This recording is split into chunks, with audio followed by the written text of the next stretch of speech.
And my policy question for you is, what do you think is the one environmental toxin that we're ignoring at a national level that's having the biggest impact on our grandchildren's cognitive development? That's a good question, and I feel like there's, if it's okay, I'm going to add two. Okay.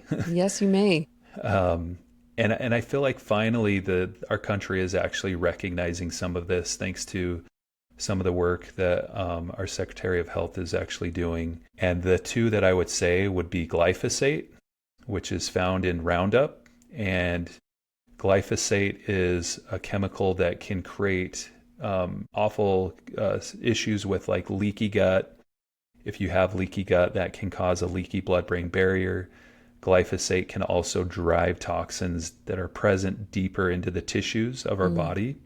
mm. It's been shown to have connections with cancer.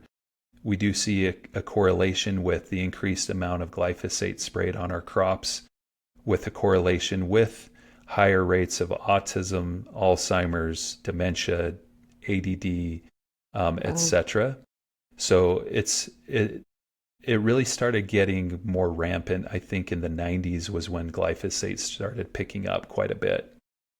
So that would be one. The other one would be the synthetic food dyes. So the food colorings, that the red 40s, the yellow, the blues, the greens, all that stuff. Um, those are very toxic to the brain and can cause a lot of issues for some of these kids. In fact, I've witnessed how red food dye for some kids, it can create such a reaction to where it can make them even have more agitation, more restlessness. I even know one individual where if she consumes red food dye, it can make her have even suicidal thoughts, Wow. and be more have more challenges with mental health as well.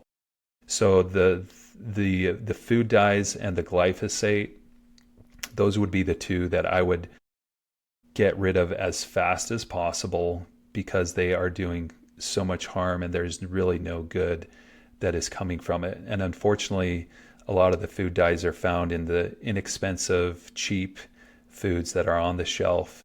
And so it's something that we're battling constantly. Great. I did know that, or I was aware of dyes being, or children with autism are very sensitive to dyes, artificial dyes.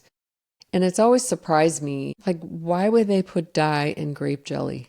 Yeah, I mean, it's already purple. I know. It Does it have doesn't to make be sense. more purple?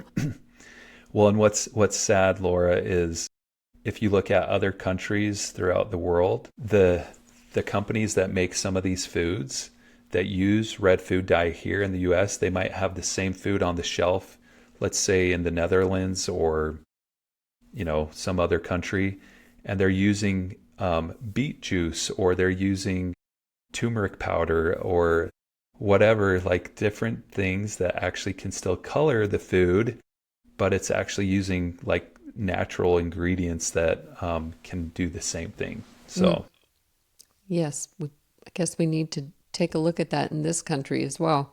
yes, we do. Well, thank you, Dr. Knight. It's been a You're pleasure welcome. speaking with you.